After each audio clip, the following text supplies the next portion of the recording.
Happy Friday! Welcome to the Scoop World Order. We're one day out from Wrigley Field and the Ohio State Buckeyes taking on Northwestern. We have a huge flip coming from the best school in the SEC. Number 2 running back in the country is about to be a Buckeye. We're going to break that down and show you a little bit of his film. Take your questions as always. Again, we appreciate you guys kicking it with us on this Friday night. On Fridays, we do a little rundown, recap the week, celebrate the weekend.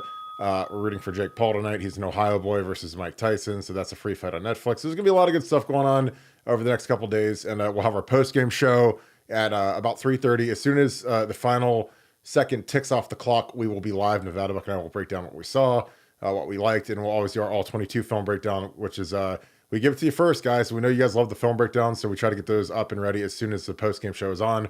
Again, I know that you guys love that, so we're gonna do that. If you guys enjoy this content, please leave us a like. Click subscribe. Also click that little alert bell. If you want to help us out in a huge way, and I say this every night, but it's something I can tell you guys are heeding the call. Subscribe to our podcast on Apple Podcasts along with Spotify. It's absolutely huge for us. Again, we're trying to grow our following. And again, we appreciate all that you guys do to help us with that. Again, this is a huge show because you guys make it one. And we never forget that. Thank you, especially to our veterans. We know it was Veterans Day on Monday, so we're going to carry that through the weekend. Again, thank you for the generous pay it forwards. We got a bunch of emails last night, which was great. Love getting to know you guys and talking to you guys, getting you guys set up for BuckeyeScoop.com. If you guys want a great Christmas gift, consider joining BuckeyeScoop.com, where you have concierge access to both Nevadabuck, myself, Bill Greene, our recruiting analysts. We have a great staff, a great board, a lot of very sharp people on there. So I know all you guys love this chat. The message board is like the chat 24 hours a day. So it's absolutely awesome to be on.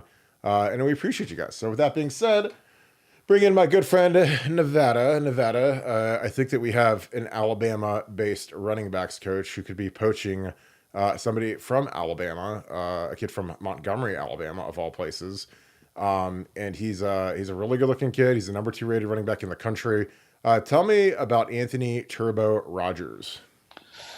Well, the Alabama commit, as you said, should be flipping to Ohio State shortly. That should be public, in a short period of time. Smaller guy, 5'9", 180, kind of the more scat back, all-purpose kind of guy. Not the traditional Ohio State, running back, but a real burner, a guy that's electric. Obviously, you don't get the nickname of Turbo without being extremely fast, extremely elusive, and a guy that really can kind of threaten from anywhere in the field. So, when you think about it, Ohio State's going to need it because they're in a situation right now where you've got everybody leaving, with the exception of James Peoples and Sam Dixon Williams. So SDW. So you've got a wide open running back room, and you've got Bo Jackson coming off an injury. So you need a pair and a spare. So this is a guy that figures to be in the mix right off the bat, at the very least as a kick returner or something else. So pretty excited about having him, and I know Ohio State is as well. Yeah, Anthony Turbo Rogers is the kind of guy, he lets the dogs out and he gets the dogs excited. So we are going to toss some film on. I'm going to throw his little profile prospect up. So again, he's from Montgomery. It's kind of it's interesting how our running backs, Coach Carlos Lachlan, who I think is doing a fantastic job, is from Montgomery. That's his hometown. And magically we get Quinshon Judkins, who's a Montgomery kid. And then we get Turbo, who's a Bama commit, but he's from Montgomery. So yeah, it's this is the kind of kid that Chip Kelly will do work with. Again, he's by definition a running back, but these are guys that you split out. These are guys that you put in the slot. These are guys that you give them the ball on jet sweeps. Again, I don't like using the chess piece thing, but that's kind of what this guy is. He's like the Anthony Thomas, where you could put him about anywhere and give him the ball out in space and he's going to do work. So I like it. Again, he's more of a hybrid guy than a true Quinshon or Trey. Those guys are workhorses, handling the ball in between the tackles. This is a kid, I think you want to get him out on the edge. You want to get him out in space, bubble screens. All of the stuff that Chip Kelly loves to do with a guy like a Mecca. This guy's nowhere near the receiver that a Mecca is, but he has some of the skill set where, a Mecca can run a jet sweep. He can run an orbit motion run. And that's not the same for everybody. Just because you're a receiver, just because you run fast doesn't mean you're great with a jet sweep, because you have to be able to put your foot in the ground and get upfield. And some guys, frankly, just have more agility than others. Some guys are really very straight line, very linear. But some guys have that agility where they can do it well. And Emeka is one of those guys, and Turbo is one of those guys. So I'm going to flip into the film room. But yeah, I like this kid's tape. It's kind of a long rumored flip where we've been talking about this kid for a little bit, and I think he's got a lot of upside, a lot of potential, and we're gonna see. Like I said, this is gonna be it's gonna be it's gonna be fun to take someone from Bama just because it's Bama. Again, this isn't something that we've done a lot of just because when they had Nick Saban and the odds of us, I don't think it ever happened in at least the last 20 years where an Alabama kid flipped from Bama to Ohio State. I don't think it's ever happened. So this could be a new precedence. Nevada, has that ever happened in your recollection? I don't think it has. Well, I mean, we did get Caleb Downs. That's kind of a flip, taking him right off the active roster. We did take Julian Sane, and we did take Seth McLaughlin. So we did, we have had that. But in terms of recruits flipping, yeah, I'd have to. Nothing comes to mind right off the top of my head. But obviously, it's a different world when Saban's out there than Kalen DeBoer. But it's a new day for Alabama football. Here you see him, you're catching the ball in the slot. Again, this is kind of what he is. Again, he's a fantastic player. I think, with a guy like this, you probably want to put him at running back in high school because it's just easier to hand him the ball than it is to throw it to him. There's a lot less variables. It's kind of like how, Bogpen Miller played quarterback, in Mansfield this year, as opposed to being a receiver. He's going to be a receiver at Ohio State, but in high school, you got to put your best athlete at either quarterback or running back because you have to give him easy ways to touch the football. But this kid, you see the deep speed. Again, this is Alabama football, so this is good football. This isn't Virginia. This isn't some of the states where you watch it and the level of competition is non-existent.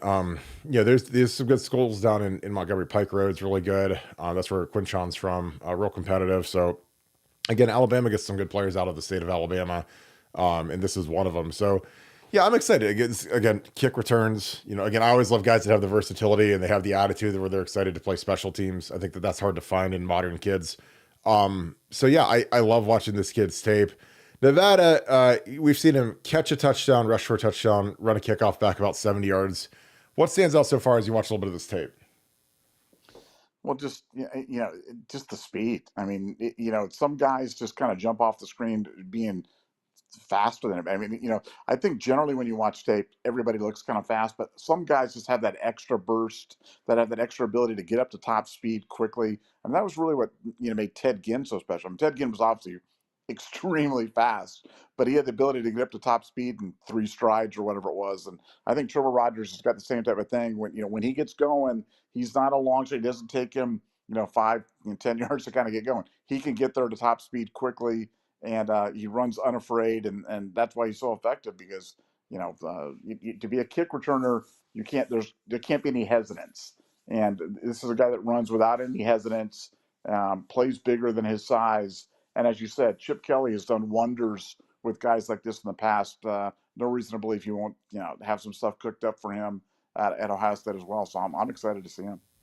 Yeah, I think he's going to have a great career, and I'm sure that with Chip, being here and the way that we use guys like this in our offense, I think that he's obviously be excited to be here. I mean, you look at how Chip is not just here, but when he's had DeAnthony Thomas, some of the guys that were his true Ken John Balmer, the guys that were the guys he'd move around and give him the ball in space, that'd be exciting for me if I'm a kid like this because that's what this kid is. This is kind of like what Dontre was supposed to be. Dontre Wilson never really panned out, but he was supposed to be kind of that slot guy that you can give him the ball in a spread offense. And here is bubble screen, something that we love to do right now. Great agility, great balance, gets the first down there when there's 3 guys around him, kind of squirts out of there and gets the yardage. So yeah, I think it's going to be, this is going to be exciting to see this kid in this offense. Again, the flip is incoming. I think that, something that's exciting is we're starting to take kids from Bama. I mean, we obviously took those kids in the portal, took 3 guys with Seth and Caleb Downs and obviously Julian Sane. And now we're starting to make inroads. We got Quinshon. I mean, Quinshon, I feel like it was the Nick Saban era. If Nick was still there, there's no way that Quinshon doesn't go to Bama. I mean, he's from Montgomery, so it would be it'd be kind of interesting to see if he would have gotten up here. But now I feel like it's kind of open season because I don't think that Kalen DeBoer has a stranglehold on the region the way that Nick did. So it's great for us. I mean, it's really good for us. And I think that we're, it's just more of the building of the rosters. And it'll be interesting to see how we do in the portal. I know that we were going after, there's a portal running back that was a 5-star last year that potentially could be jumping in I heard through the grapevine. So this roster is going to be very, very different next year, just because of the amount of attrition we're going to have from seniors we're losing, juniors declaring early, kids that'll hit the transfer portal, because there will be 10 or 15 guys that'll portal out. That's how it's going to be every year, as long as there's this kind of infinite transfer portal scenario that we're in. So, but yeah, I like this kid. I like his tape. And again, I think that Chip Kelly, I'm sure, but the guy well, I say Chip Kelly had a factor here, but Carlos Loughlin being from Montgomery, I mean, that's super easy, super, if this is your hometown and the coaches down there and your family's down there, it makes it a lot easier to get in-res at a place like Alabama, because frankly, we didn't really recruit Alabama for the last 20 years because it wasn't really worth it versus Nick Saban, because why would you burn your credits up going down there and you can't really get anything done. All right, Nevada. Northwestern game is tomorrow, finally. The team went and took a look at the field. It's a little sketchy, I'm not going to lie. Again, I don't know where the Big Ten gets off allowing a team to lay grass down on a baseball diamond in October and say, okay, let's hope that this works, because I think that that's crazy, because you're not going to grow anything when it gets cold out in the north, as most of you guys know. But what are your thoughts? Again, we're one night out, or not even. I mean, we're 15 hours away or so. Excuse me, not 15, about 17 hours away. What are your thoughts at this point? Well, I think you've got an Ohio State team that's really starting to round into form, and this is what we kind of hoped for at the beginning of the season, was that you start out, it's a build, you guys get better, get guys established, and find your identity as an offense, find out your philosophies as a defense, get your guys in place, and start running. In November, start playing your best football. And I think that's really where Ohio State's headed. This has been a really good week of practice. I think for Ohio State right now, the best thing that happened to them defensively was that Oregon game, where they were able to retool their pressure packages and their basic philosophy, and that take a little bit of the we talked about Jim Knowles, we talked about Larry Johnson, but it was really Ryan Day. It was like Ryan Day's unshackled those guys, is willing to live with the explosive plays now, and we're playing a pressure style of defense that I really think suits our players better. Really takes advantage of our athleticism, and enables us to go into these games attacking. So I think tomorrow is going to be a game defensively where we're attacking.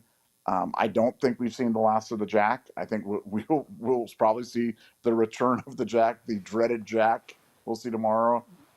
Offensively, Carnell Tate returning to Chicago. I've got the Carnell Tate anytime TD prop at plus 110.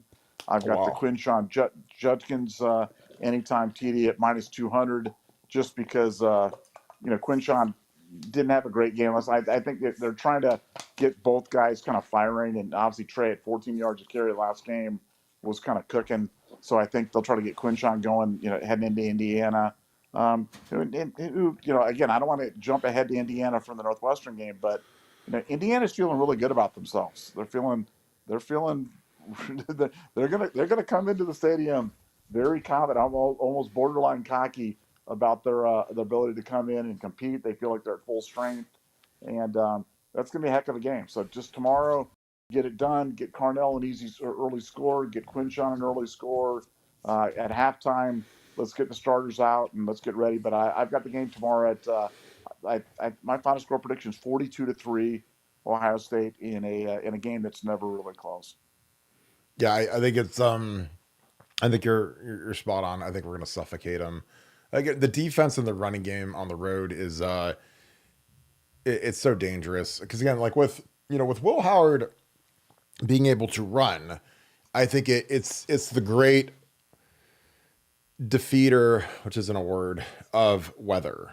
Like when you go to those windy games and snowy and rainy and you have to run the ball, the variance that you get from having a quarterback who willingly will run it's the greatest it's the greatest thing you can have in football. I'm telling you, I've seen rain and snow and dirt and whatever, and we have a pretty clear forecast for tomorrow, which is great. But like going forward, if it would rain versus Indiana or Michigan, like Will being able to run is so critical, and it's such a cheat code. And again, I think that, when you see teams that have quarterbacks that don't run, like the Chicago Bears are a disaster at this point because they did not keep Justin Fields. They traded up for Caleb. Caleb Williams is having the worst season in the last like 40 years from like a sacks plus missed passes. Like, I mean, there's like this chart that's on Twitter. Look at it. Like Caleb was like historically bad. It's like it's a little graph where it's like, Mahomes is in the upper right of like good and good. He's in the bottom left by himself because of the amount of pressure, and he won't run. He won't scramble. He holds on to the ball too long. He throws incompletions, and he takes a ton of sacks. So again, like when you have a guy that can run, like Justin, it covers up a bad offensive line. And I think that with Will Howard, my God, like, I mean, his ability to not just run, but create. I mean, he's the guy that keeps his eyes downfield when there's pressure in the pocket, and he goes and he makes moves, man. I'm telling you, I love watching the kid play. I'm going to miss him when he's gone. I know me and Nevada get sappy about the kid, but I know what bad quarterback play looks like. I know what great quarterback play looks like. This guy is great. And it's sad we have him for, at least 3 games, but then we get into Big Ten title, playoffs, but I'm going to savor him because they're going to be great. But I like the Cardinal thing. I mean, his mom was murdered last summer. Terrible. She was coming back from her high school reunion, hanging out, not doing anything bad. She's in the wrong place, wrong time. Terrible. So I don't know. I don't know how Ryan doesn't basically force every pass to Carnell when they get in the red zone, just to try to get him. I mean, he's in his hometown and it's Wrigley, and so I just, Carnell's such a great kid too. So I'm sure that that's in the cards, and I'm sure the whole team wants him to get one for his mom in Chicago. It makes all the sense in the world. I like the Quinshawn thing too. You talked about the anytime for Quinshawn because, again, I think that they really are trying to keep the numbers close. They don't want Trey to end up with 1,200 yards and 12 touchdowns, and then Quinshawn's got, 804 or whatever. Like, I think that, when there was that one week where Quinshawn ate, the next week, I literally said on the show, Trey Henderson anytime touchdown. And it was literally the first score of the game because, again, I was like, those guys know that Trey gave up, he gave up half of his dinner plate to Quinshawn. And, all of a sudden he ends up scoring, because again, I think that those guys, you have to understand in the game planning process, when it gets to Thursday, Friday, Ryan's just like Urban. Urban had a thing. It was a tick sheet. Urban, when he coached, he always had this manila folder. Like, he always had like a stack of brand new manila folders, and he would write based on, say, 60 plays. How many touches does each player deserve based upon the week of practice, based upon what they've done for the team, the organization.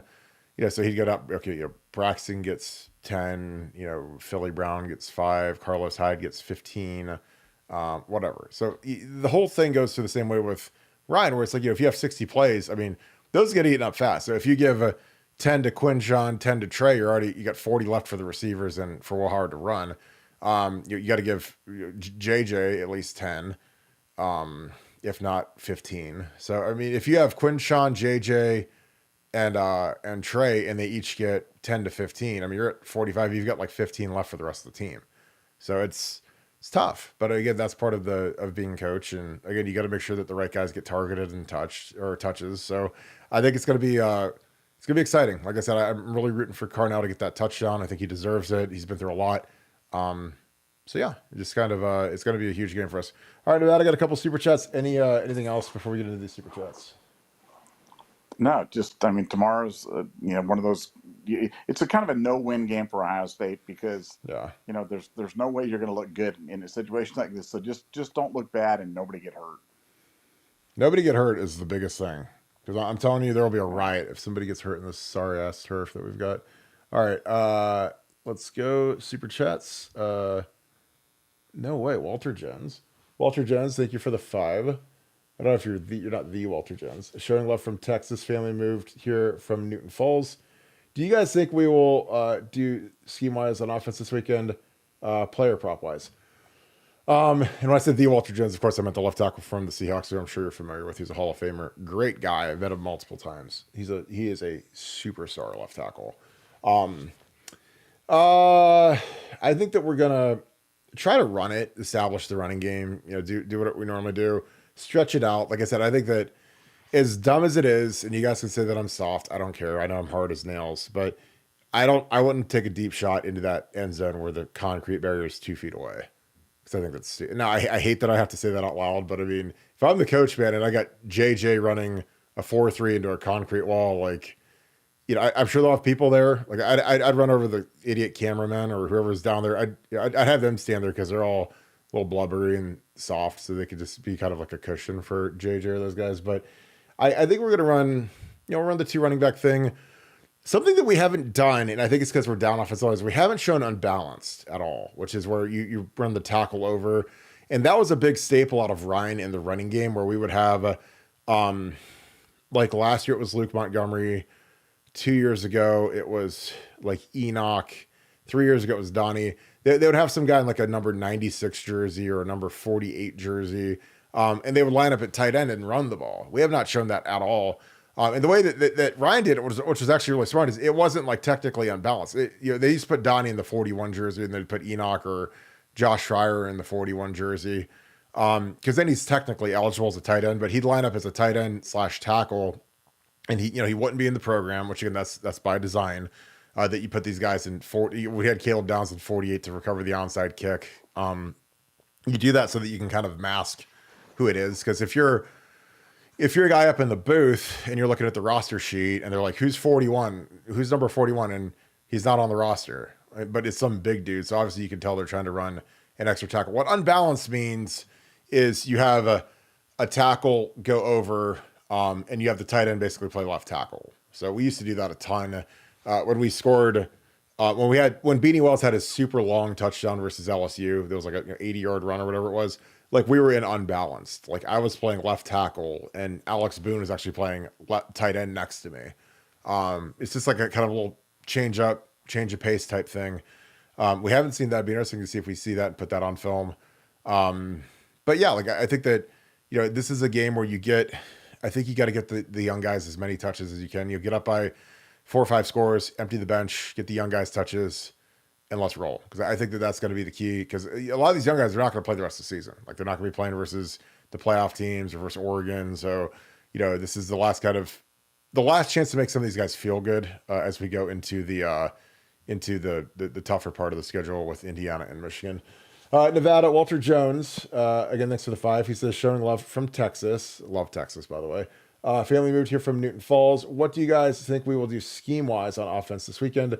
Player prop wise, it's funny because like I didn't even read this question, and we already talked about the player props that we liked. With obviously, with Carnell, like that seems like the easiest layup in history. But what are your thoughts, Nevada? What do you think we'll do on offense, and any other props that you have? Yeah, no, offensively, I think it's really just going to be about showing some stuff to keep Indiana guessing. And I mean, they're watching this game intently. They're on a bye, and you want to put as much stuff out there to kind of gobble up their practice time. So I think you'll see some different stuff from Chip. But yeah, I hope we don't run Will a lot. I mean, I know that we have to run him to kind of keep the offense moving and keep things honest out there. But I think offensively, it's really just going to be about building confidence. They're going to be building confidence in the line. They're going to be building confidence in certain players, and that's why, like I said, we talked about the Quinshawn prop.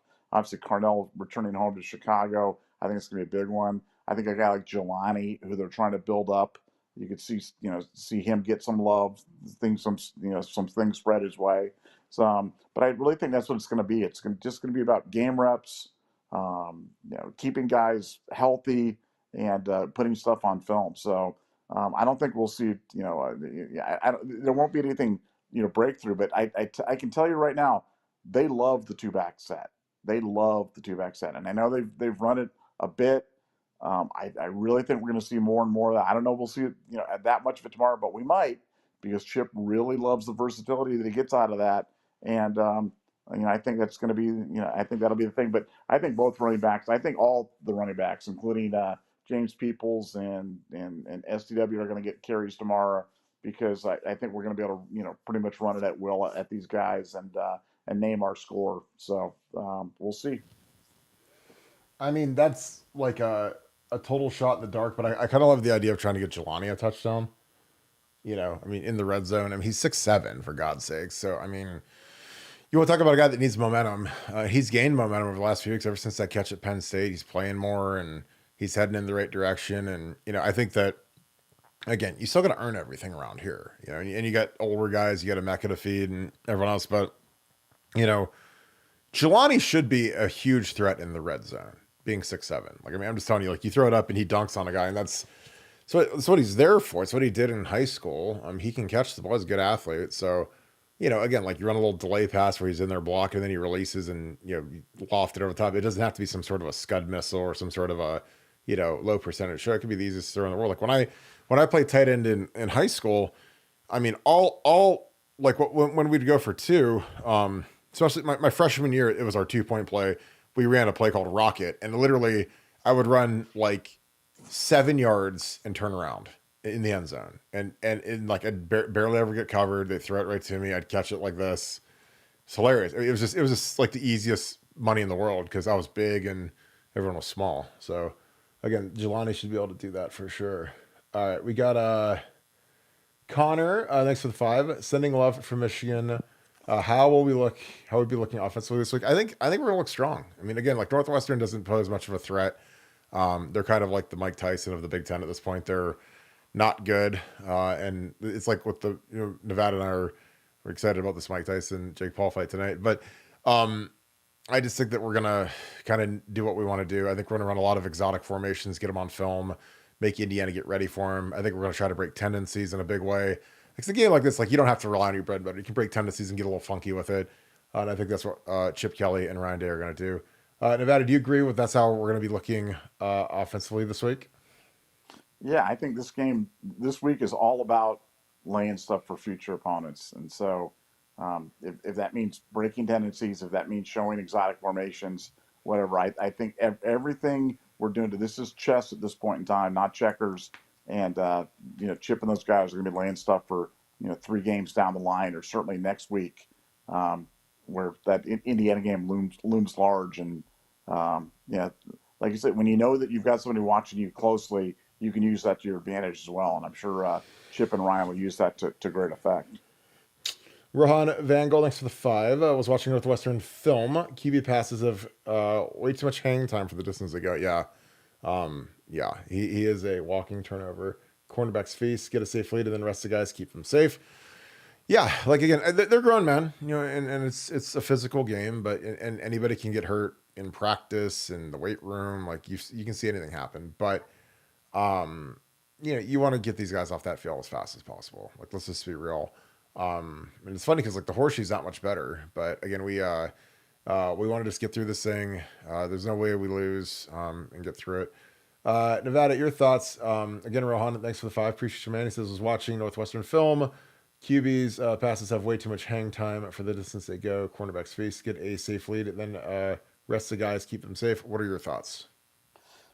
Yeah, I mean, look, their biggest weapon is their quarterback running. I mean, he'll run around and he'll gain some yards and he'll break contain and he'll do stuff. And this is going to be a good challenge for us, because we're going to face running quarter. Everybody has a running quarterback. Everybody has a running quarterback in college. We were the only team in college football the past 3 years that didn't run the quarterback. Everybody else runs them. The Northwestern will run them, and we got to account for it. But you shut that down. I mean, I'd love to see another shutout, but pitching a shutout in today's college football, just you got to get lucky. You got to have no turnovers in your own side. They've got to probably miss a field goal or whatever. But it should be a dominating defensive, a smothering, suffocating defensive performance tomorrow. And I love that kind of football, so I'm going to be up early, getting ready to watch the game, and can't wait to see it. Yeah, I think it's gonna be great. All right, Nevada, it's Friday. It's Fast Friday today. Any final thoughts? Let's wrap this thing up. So it was Fast Friday, the perfect time for Turbo Rogers, because Turbo is plenty fast, and I say get excited about every commitment, because you just never know. But this is I love this guy. I love these kind of players. I don't think we've had enough of these kind of players at Ohio State. I've hated playing against guys like this. They've always seemed to give us fits, and I always like, man, I wish we had one of those. Well, he's one of those guys. Top speed guy, 5'9", 180, can get it all over the field, and going to be a Buckeye. You know who's not fast? Mike Tyson, 58 years Mike old. Tyson, he's old. Bet Jake Paul. I'm telling you guys, Jake bet Paul. Jake Paul. We got another super chat. Drew Does of the Prophet, thanks for the 5. Appreciate you, my dude. Appreciate y'all doing this show every night. After games, do players care to watch other top teams around the country? That is a great question, and I appreciate you thanking us again. We honestly, we weren't sure about tonight, but then we got a really nice tip about Turbo. I'm like, well, let's knock a show out. It won't be a super long one because tomorrow is usually our longest show when we do the post game show. But yeah, players, when I was an active player, we would always usually go out with our families. Again, noon games are the meta. I know Nevada hates noon games, but the optimal situation when you're a player is go out to dinner with your families. You get to dinner at about 4:30, 5 o'clock. Eat dinner for an hour or two. Go home. Watch the night games. Maybe take a nap for an hour, maybe 90 minutes, and then head out to the bars at 10 o'clock or so and have a night with your boys. But when we were out at the bar, we're always watching the night games. We'd always be watching if there's a big night game, especially if it's an opponent that was upcoming. We always would watch Michigan, obviously. But if there was a team that we were getting ready for, we had in a few weeks, like I'd always make sure that they had that game on. Unless there was a UFC fight, like we'd always go to like BBR used to get the UFC fights, and they're gone now. Big Bar used to get UFC fights, so we'd always watch the UFC pay-per-views. Brothers would get it, so we kind of go wherever the fights are on. So, but yeah, the players they like to watch. I mean, you might as well study your opponent a little bit while you're out having a couple cocktails. I mean, why not? You're out with your boys, and like I'm not gonna hit the dance floor. I'm gonna be sitting there watching the thing, having some beers. So, yeah, we do. Nevada. Are you surprised that players go out and watch other top teams in the country? Because, like I said, I did. I mean, again, when you're in the football life, you love watching football. Like I love watching football all the time. Right now, I was watching Tulsa last night, watching our boy Wilson. But that's kind of the lifestyle, especially when it's someone you're getting ready to play. Your thoughts? Yeah, I mean, look, I think generally people that play football, generally, not everybody, but generally people that play football. They love sports, and going out there and watching it, it's. I mean, it's relaxing, it's entertaining, it's educational, as you said, if you got a future opponent. So there's lots of reasons to do it, and anything would be better than watching you on the dance floor. The idea of you on the dance floor, I just threw up in my mouth thinking about it. Everywhere, sweat all over the dance floor. Chicks blowing their ACLs out. And oh my God! I can see you throwing elbows. You're just clearing. You're like just like a house, a man on fire, just like clearing out the rink in the one of the big rink matches there at the WWE or something like that. I could see you just cleaning the house on people, but no, I don't want to see that. That'd be horrible. Sweaty and just not feeling too hot. Has Kim ever got you out dancing? Have you and Kim ever gone out dancing? I don't dance. I mean, she'll dance. I don't dance. I mean, you know that. I mean, come on. I'm too busy on my computer all night. It's like I'm too busy on the DraftKings app to go dancing. Oh my God! Too busy looking at Luxembourg. Where is Luxembourg? Soccer. Cayman Islands. Cayman Islands. Dude, Haiti, man, they won like 12-0 today. I was like, jeez. I mean, Haiti's like they're like the Morocco of the Caribbean, man. They just smash everybody they go against. So, all right. Shout out Morocco. We love you, Morocco. All right. I think we're good. All right. Any final thoughts, Nevada? We can wrap this thing up. Bet Jake Paul. If you got a betting on bet Jake Paul. I'm telling you, rare opportunity, man. Bet Jake Paul. It's the rarest opportunity I think I've ever seen in gambling. Like you've got a guy. He lost 3 of his last 4 fights 20 years ago, and he's 58 years old. He has health problems, and he's fighting Jake Paul, who's roided out of his mind, 27. He's been fighting for 6 years. Not like, come on, But hey, Tyson's going to make 10, 15 million tonight, so I'm not mad at him. I'm not mad at him. I mean, if I'm Jake Paul, I say, look, I'll give you another 10 if you just take a fall. If I punch you on the chin and you fall down and lay there, so I don't have to punish you. I mean, Jake Paul's going to destroy him. He's an Ohio kid. I mean, come on. Easy money. So, all right, let's wrap this thing up. War Jake Paul. Appreciate you guys for being a part of this. As always, if you guys enjoy this content, please give us a like, click subscribe. Also, click that little alert bell. If you want to help us out in a huge way, give us a follow on Apple Podcasts. Again, we love you guys. We appreciate you guys being on here on Friday night. A little shorter tonight just because we got a lot of stuff to get done for the game. It's an early morning game. But we'll have our post show at 3:30. As soon as the game's over, get on Buckeye Scoop's YouTube. We'll be ready to rock. And we'll be bringing you the heat and breaking down film, which I know you guys love that. So with that being said, thank you so much, Buckeye Nation, and thank you, Scoop family. Talk to you guys tomorrow. I hope you guys have a great Friday night. Go Jake Paul and go Bucks.